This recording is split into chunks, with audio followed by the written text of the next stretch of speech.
안녕하십니까. 세종연구소의 진창수입니다. 오늘 이런 정책 선거에 제가 일본의 사례를 발표하게 됐는데 여러분들이 관심을 가지고 앞으로 한국의 선거를 이해하는 데 도움을 주었으면 합니다. 우선 말씀드릴 수 있는 것이 매니페스토라는 것은 선거에 있어서 정책 공약이라고 우리가 주로 번역을 하고 있지 않습니까? 그런데 이 매니페스토는 사실상 4가지 조건을 갖춰야 된다라고 저는 생각이 듭니다. 그리고 이런 4가지 조건을 갖춰졌을 때 이게 정책 공약으로 의미가 있다. 첫 번째는 수치 목표, 수치를 명확하게 상정을 해야 된다. 그러니까 몇 프로, 그 다음 몇만 명, 몇억 이런 식으로 수치를 상정을 해야 되고, 그 다음에 두 번째로는 기한을 상정해야 된다. 언제까지 이것을 실시하도록 하겠다라는 거죠. 그러니까 수치와 기한이 있어야 되고, 이제 이것이 공약이 될 수 있겠죠. 예를 들어서 아름다운 강원도를 만들기 위해서 재원을 30억을 사용하겠다라고 이야기를 했으면 그것을 사용해서 언제까지 하겠다라는 거죠. 그 다음에 세 번째로는 이것이 빈 공약이 될 가능성이 높은 것이 파퓰리즘이 될 가능성이 높은 것은 어떻게 재원을 확보하느냐를 정확하게 써야 된다. 그리고 네 번째는 액션 플랜. 이것을 하기 위해서 어떤 조직을 통해서 어떻게 실현하겠다라는 것이 이 매니페스토의 요체라고 할 수 있습니다. 이러한 매니페스토 요체가 사실은 2009년에 7월 중의원 선거에서 일본에서는 명확하게 드러났다. 그러니까 민주당이 수치 목표를 정확하게 하고 그것을 1년 단위로 끊어서 본인들이 정권을 유지하는 4년간 어떤 형태로 그 재원을 마련하고 이 재원을 통해서 액션 플랜을 하기 위해서 어떤 조직을 만들겠다는 것을 이야기하고 있다. 이게 매니페스토 선거의 전형이다라고 이야기할 수 있습니다. 그래서 이런 매니페스토가 주로 제가 오늘은 일본에 대해서 말씀을 드리는데 사실은 영국에서 매니페스토가 시작을 했고 그것을 이제 일본이 이걸 많이 정착을 시켜서 이제는 국정선거에 있어서는 5차례에 걸쳐서 매니페스토 선거를 실시하고 있다라고 할 수 있습니다. 그래서 이 매니페스토가 도입된 이유를 보면 우선 매니페스토라는 것은 선거제도와 밀접한 관계가 있다.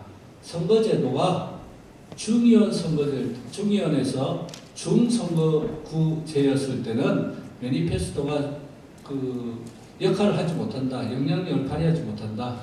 정당 선거, 그러니까 소선거구를 중심으로 한 명을 뽑을 때 정당 본위의 선거가 정착될 때 매니페스토는 드디어 힘을 발휘하기 시작한다라고 할 수 있습니다. 그러니까 예를 들어서 일본 같은 경우는 자민당, 민주당, 그 다음에 일본 신당 이런 식으로 정당 선거가 정착됐을 때 이 매니페스토가 발휘될 수 있다. 왜 그러냐? 정당들이 명확한 자신의 정책을 내걸 수 있기 때문이다. 인물 본위의 선거가 되면 매니페스토는 의미가 없어진다. 따라서 제가 말씀드린 매니페스토의 내용은 4가지라고 그랬었잖아요. 4가지에다가 기본 전제가 되는 것은 소선거구 제도가 존재해야 된다. 소선거구에서 양당 정치가 구현될 때 매니페스토는 가장 실현력이 높아진다라고 이야기할 수 있습니다.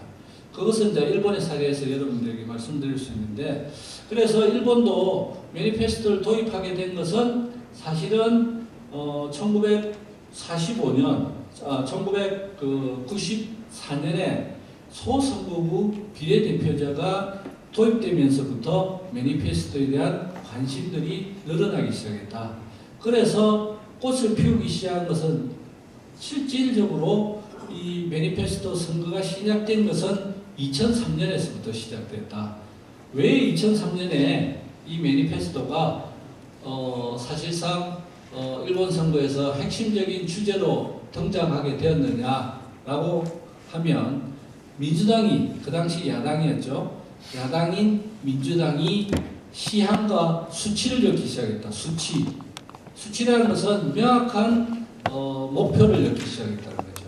아까 말씀드린 GNP 1% 성장, 1% 성장하기 위해서 어떤 식으로 언제까지 하겠다는 수치와 기한을 정하기 시작했다. 이게 국민들이 지금까지 생각하는 정책 공약과 다른 거죠. 그래서 예를 들어서 오늘도 후보자 공약 발표가 있었는데 아름다운 강원도를 만들겠습니다 라고 이야기하는 것은 정책이 아니다. 왜냐하면 누구나 그렇게 이야기하는 그냥 캐치프레이즈죠. 그런데 정책이 되기 위해서는 아름다운 강원도를 만들기 위해서 나는 매덕의 돈을 언제까지 어떤 형태로 만들겠다는 것을 이야기해야 된다. 그러다 면서 일본 정치권의 그런 논의라는 것은 2003년부터 실제적으로 민주당을 중심으로 해서 매니페스토 운동이라는 것이 활발하게 진행되었고, 그것이 2005년의 중의원 선거에서는 여러분 잘 아시는 고이즈미 수상이라는 사람이 있죠. 우리 한국에서 굉장히 비판하고 있는 야스쿠니 신사에 갔던 사람이죠. 이 사람이 2005년에 싱글 이슈로 사실은 우정 민영화를 들고 나왔다. 그러면서 민주당의 수치와 기한을 정한 이런 매니페스토 힘을 잃었다. 왜 그러냐? 싱글 이슈, 하나의 이슈에 모든 국민들이 그냥 저걸 하느냐 마느냐로 하느냐 마느냐, 오케이냐 노냐로 판정을 했기 때문입니다. 그래서 2005년도 선거에서는 사실상 민주당 매니페스토의 힘을 잃었다. 그런데 2007년, 2009년 선거에서 다시 민주당이 부활하는 계기가 됐다. 그것은 왜냐? 사람들이 연금 문제에 관심을 갖게 되고 재정 문제에 관심을 갖게 되고 복지에 관심을 갖게 됐다. 싱글 이슈에서 하나의 이슈, 예를 들어서 한국도 마찬가지죠. 예를 들어서 일본의 사례에서 이야기할 수 있는 것이 한국에서 민주화를 선택하느냐 반민주를 선택하느냐 이렇게 선거가 진행된다면 매니페스토라는 것은 의미가 없어진다. 싱글 이슈는 좀 더 복잡한 여러 가지 관심들이 주제가 되어야 된다. 예를 들어서 연금 문제라든지 또는 보험 문제라든지 또는 복지 예산을 어떻게 할 것이 이런 문제가 되어야 된다. 이게 2007년부터 일본에서 굉장히 국민들이 관심을 가지게 됐다. 왜 관심을 가졌느냐?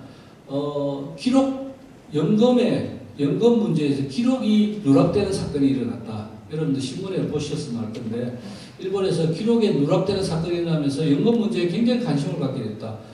거기서 사용하는 힘을 발휘하는 뭐냐? 수치죠, 수치. 기한이죠. 그리고 재원을 어떻게 만드는 문제. 그리고 로드맵. 이것들이 힘을 발휘하게 됐다. 그래서 제가 첫 번째 말씀드릴 것은 국정선거에 있어서는 이러한 두 가지 조건이 충족되었다. 하나는 양당제를 중심으로 정당 선거를 중심으로 하는 소선거구제가 정착됐고, 그 다음에 두 번째는 좀 더 다양한 주제에 대해서 선택의 폭을 일본 국민들이 가지게 됐다. 그래서 매니페스토라는 것은 상당한 인기를 얻게 됐다. 그리고 정책 선거에 근본이 되게 됐다라고 할 수 있습니다.